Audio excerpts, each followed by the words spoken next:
For the last 3 weeks, you've gotten to hear and see and experience some interesting things about American Fidelity, from the president to the employees/colleagues, how they think and do culture. It's a little bit different than everyone else I've gotten to interact with. As a matter of fact, I'm in one of their training rooms right now.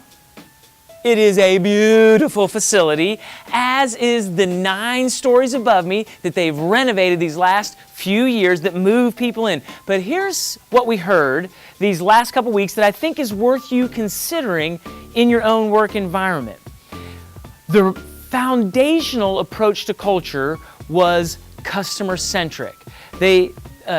The president, Jeanette Rice, spoke about the 3-pronged approach and how the customer was one of them that both the employees were able to look to serve, and the experience that the customers had dictated how they interacted with others.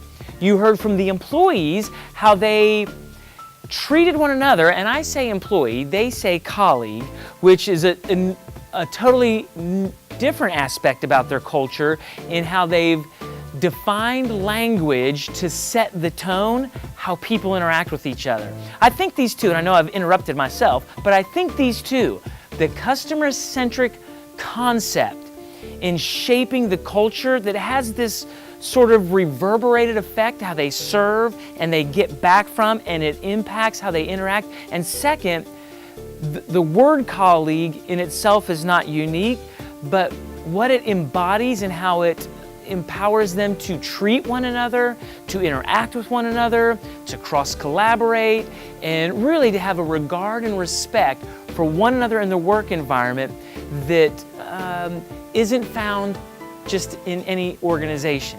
And so their intentionality about shaping language, about who and how they want to treat each other, has directly impacted culture. And of course, the family environment came up as usual. So in this place, I would say the 3 that I really heard, and I'd ask you to go watch these last couple weeks, is their customer-centric perspective, their use of language, particularly colleague, and how they treat and value their peers and coworkers. And then third, the family environment, where they're regarded more than just a worker bee, but they're truly valued. Their life outside of this work environment is valued. The family that they have is valued, and it makes a difference here at work. Thank you for watching this week. I hope you succeed at work this week.